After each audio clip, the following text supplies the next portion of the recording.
Top in the wig when you rockin' with Levels Ready Entertainment. Alright, what's going on, Harrisburg? Y'all know what it is, man. It's DJ Chili Chill. Y'all know the deal, 1400 to touch. It's a beautiful day in the neighborhood, man. We in the building, we in Machine Life Studios. It's H the Mayor, Levels Ready Entertainment. We're sitting here with the homie Cordell. What up? Really excited. Long overdue, you know what I mean, time for us to just sit down and just catch up, you know what I mean, exposed to the world, what's going on. You have a crazy project you get ready to release, you know what I mean, Friday, Saturday, entitled This Aint That. Let's just get straight to it, man. How was that process? We're here at Machine Life Studios because you did, I'm thinking, most of it, if not all of the recording here. So I wanted that organic feel, you know what I mean, those vibes, certain vibes to hit you. So, you know, how was that process? Trying one, you know what I mean? Like, cause, you know, this shit, like, you know, we started recording it at Maze's crib, his uncle's crib 3 years ago. Okay. And then somebody stole the computer, stole the hard drive, so we lost everything, so it's back to ground zero.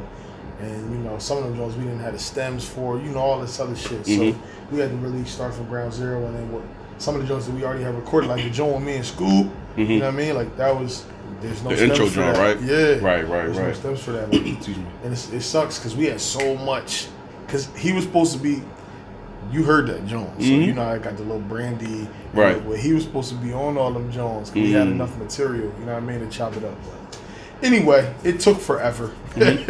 It took forever, you know what I mean? And at this level, you know, it's hard. You know, nigga, you got a full-time job. Then I became a dad, you know what I mean? And it just was like, you know, when I did 717 A Love Story, it was nothing.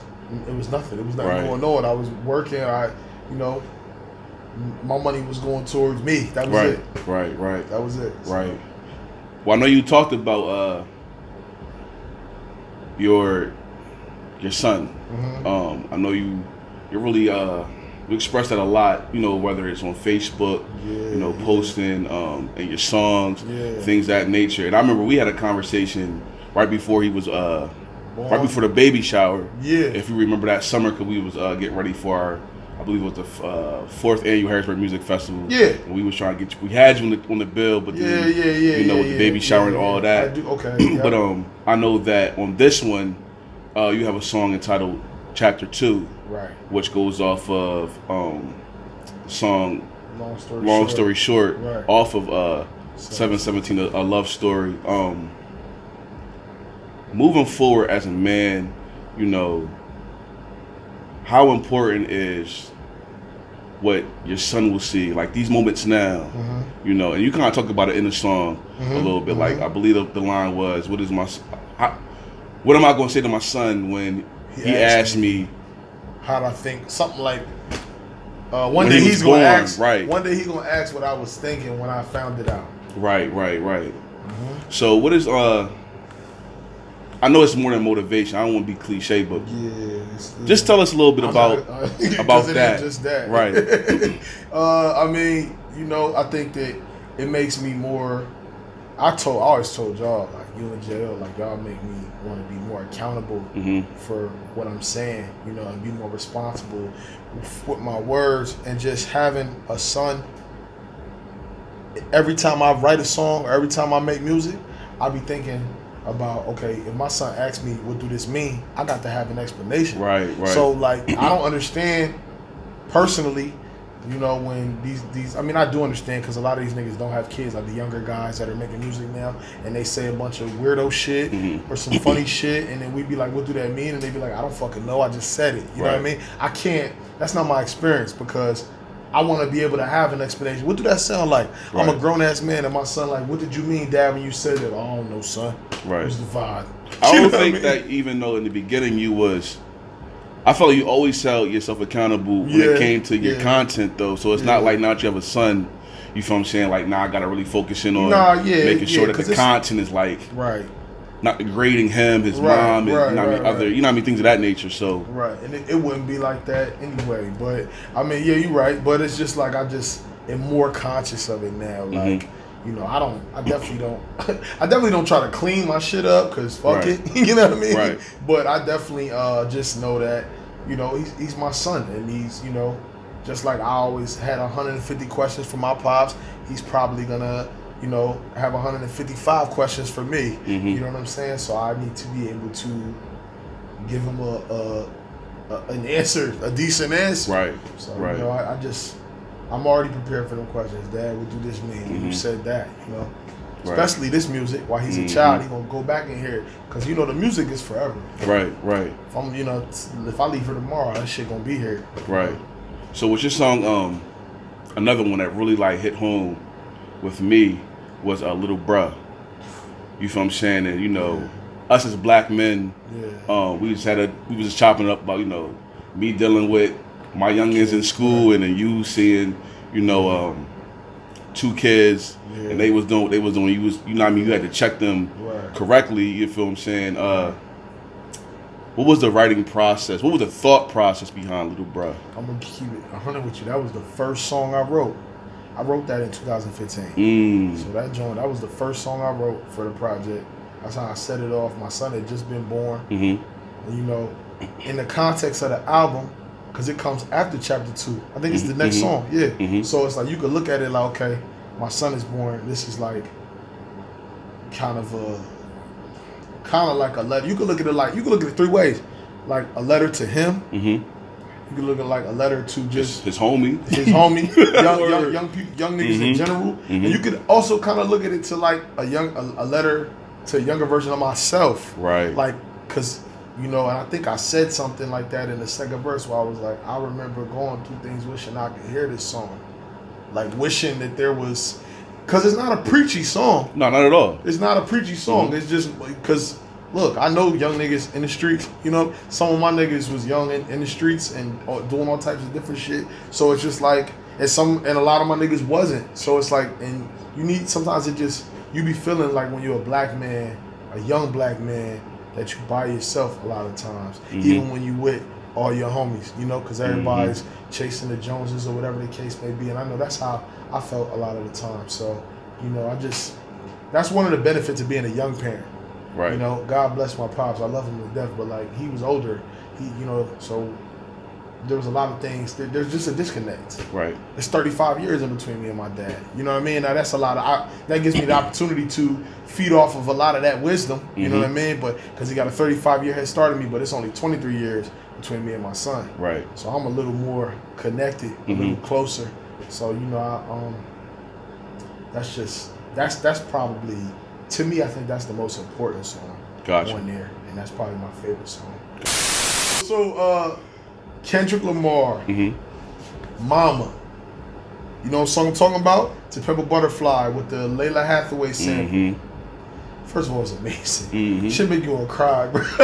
That's give you so many goosebumps, dog. Oh my God. So, in one of the verses, he's talking about having a conversation with a young boy from his neighborhood. You know, he said he's ashy black ankles playing football on the street. Right. You know what I mean? And he's yup. That is what inspired Little Bruh. Because at first I was like, I want to write to this instrumental about that. You know what I mean? Like about a conversation with a young boy. And but then I just got that. I got that beat and it turned into something else. So Kendrick Lamar, Mama. A lot of niggas don't be wanting to acknowledge where they got their influences and ideas from, but that's definitely where I got it from. It's like second verse of Mama, and he talking to that. He was talking to the young boy from Oakland. Yeah, that's actually that's one of my favorite records. It's one of my favorite songs ever. Yeah, that's just amazing. Word. That's just amazing. I did want to ask.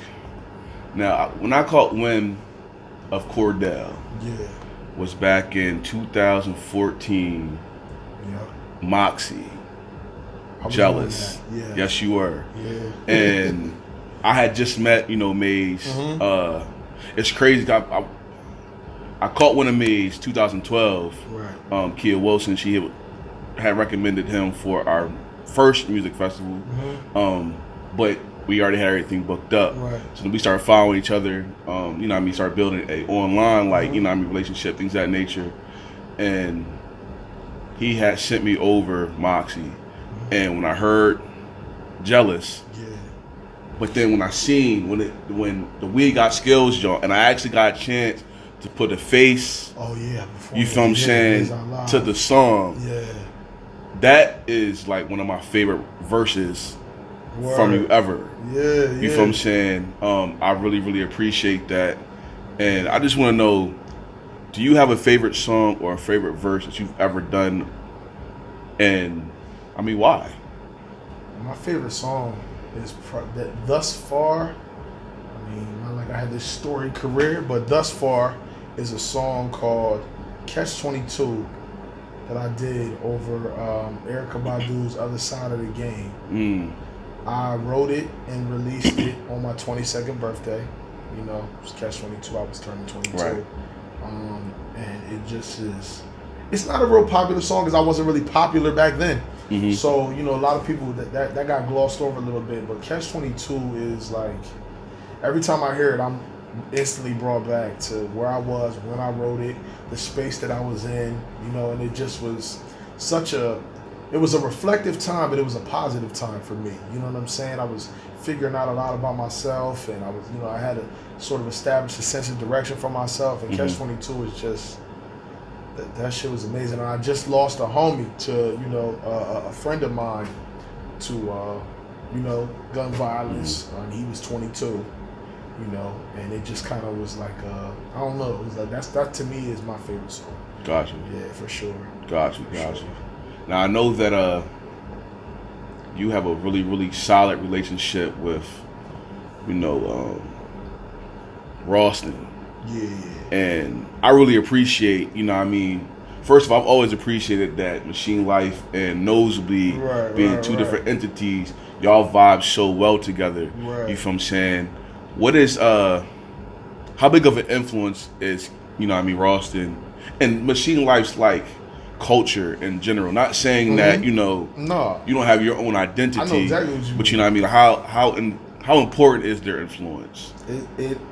It's really important because it forces you to, and not forced unwillingly, like it inspires you to think outside of the box. You know what I mean? Outside of, you know, the conventional methods of songwriting and all that shit. And you finally got a beat. Keys is on this, John. Got a Keys. Got a Keys the Don, John. Yeah, on some shit. Yeah, Word. yeah. You know what I mean? It's just, they have, man, these niggas superstars, man. You know what I mean? One of my favorite stories to tell, I wasn't there, but when we did the... he said, I wasn't there. I wasn't there. I love this story because when they was all here and when we did that Christmas show in 2015 at the Bistro. I was there. Okay, so Wayne told me they went to Applebee's. It was Wayne, Keys, Dice, John Bourne, Drew. Keys, obviously he was there, he remembered. But he said they went to Applebee's on Paget Street. And he said they walked into the joint, and the lady came up and was like, "Who are y'all?" Oh, got you. Like, are y'all? You know what I mean? What do y'all do? Where are y'all from? And that like, aura was already. They're like, we from here. They just have that rock star celebrity energy about themselves. Like when them niggas walk through, people move the fuck out the way, and not because of fear. It's just like that aura. Let me get the fuck out. Yeah, you know what I mean? Let them shine. Let them drop these jewels and shit. You know what I mean? They just have this glow about them when they come through, man. It's just they presence. So that alone is inspiring. You know what I mean? Because they definitely was made for this. Right. They definitely was made for this. So yeah, for sure. Can't chase a lie. Every second wasted, that's a penny to the dime. Living in my past won't give me answers to decide my fate. Keep a grain of salt because it's automatic. Takes time for me to make it all. It'll take some time for you to change it all. Wanna be a step when you playing ball. Imitate J when the paper involved. But feel it's like a will when you're back at the wall. Searching for a moment, but you know it's not coming. It's a different kind of state when you chasing something other than a 9 to 5 space. In a place that feel rubber, you can't keep on. I'll just wait for a rainy day in summer, man. Every second wasted, that's a penny to the dime. Living in my past won't give me answers to decide my fate. I want to ask, I remember, I think it was summer 2000. It was before Gastropub was the Gastropub, and 717 had came out, and your music was getting spun crazy. Yeah. You feel what I'm saying? In that joint. What is your outlook on how Harrisburg as a culture? First of all, do you even think Harrisburg has a culture? Yeah. And what are the influences? Yeah, I think it has a culture. I think that as far as, and I'm asking that, not to cut you off, I'm asking that because I know I love the fact that going into a club or going into a bar and hearing our music being spun, I really, really appreciate that. You feel what I'm saying? And it can happen, and it can happen, but you should just got to be, first of all, it's got to be appropriate for that environment. Right. You know, because a lot of people be complaining about, oh, the DJs don't play my shit, but yeah, my nigga, but you got a song about, you know, I don't know what, but it ain't about, it wouldn't fit in that setting. So, and I've never paid nobody.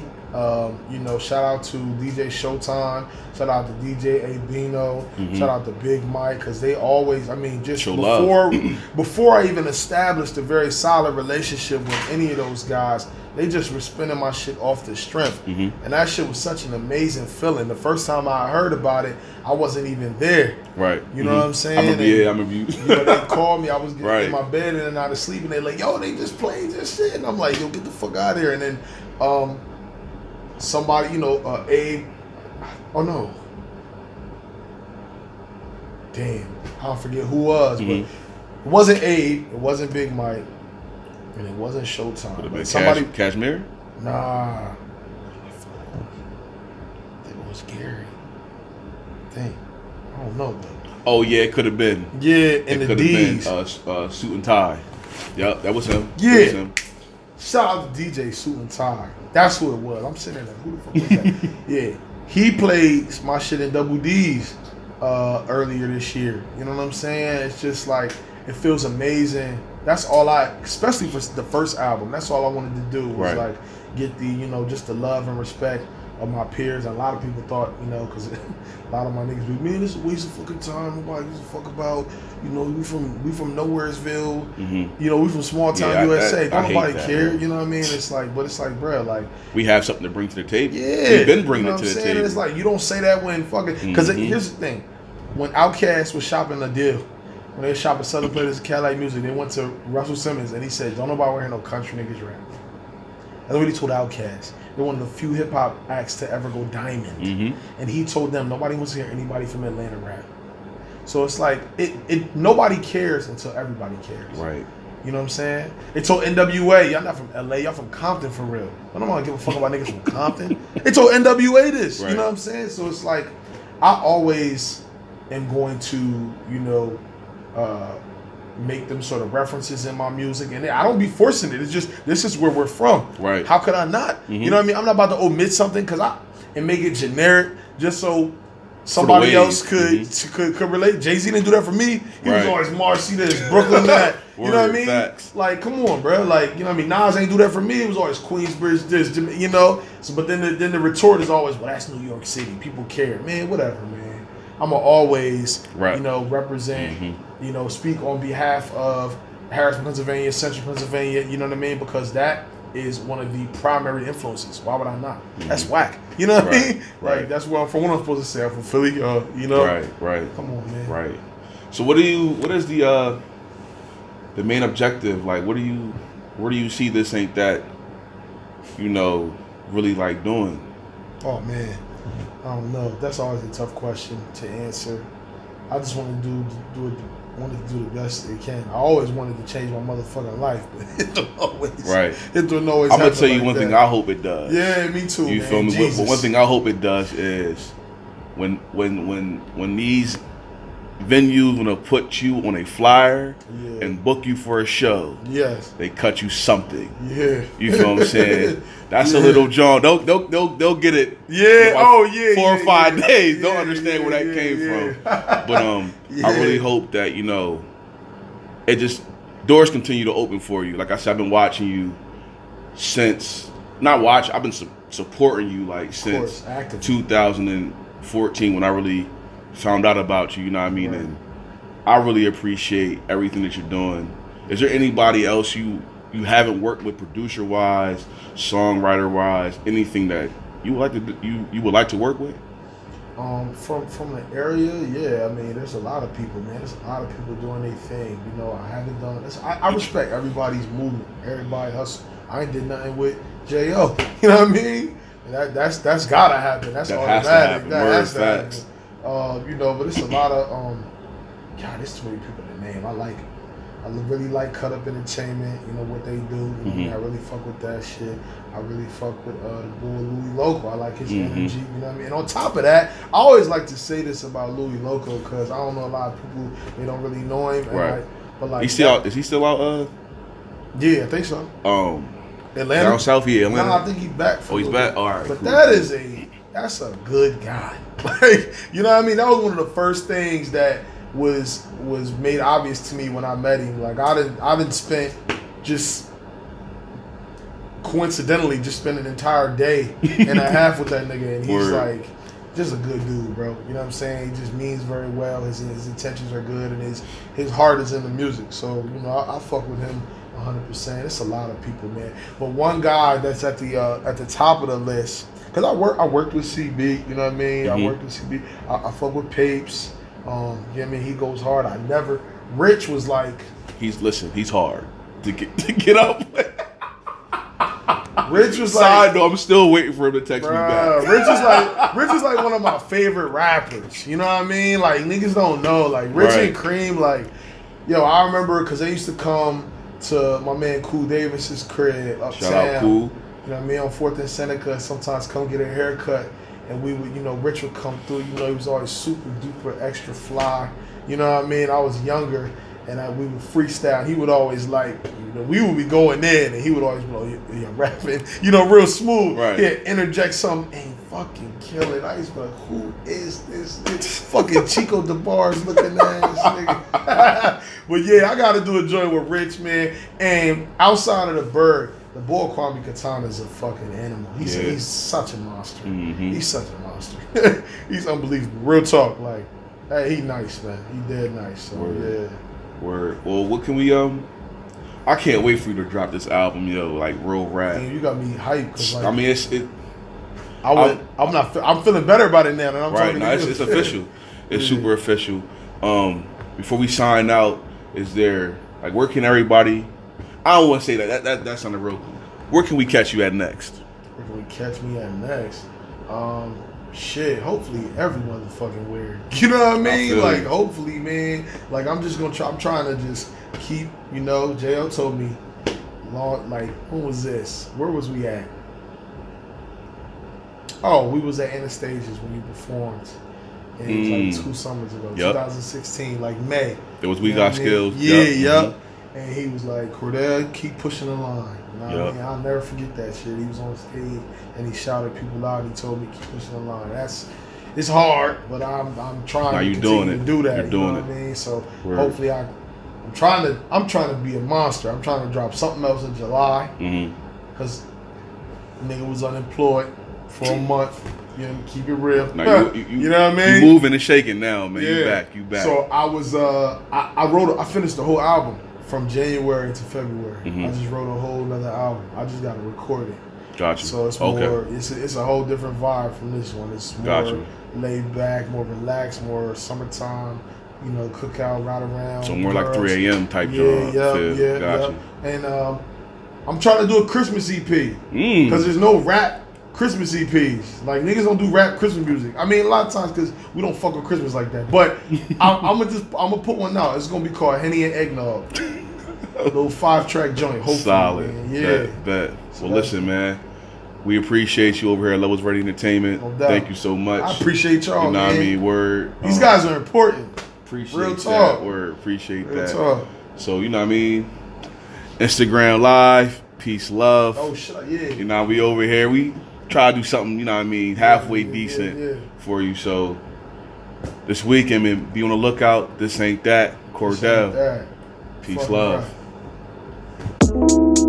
All right, HBG is DJ Chili Chill. Y'all know the deal. It's almost let out time. Hope everybody make it home safe tonight.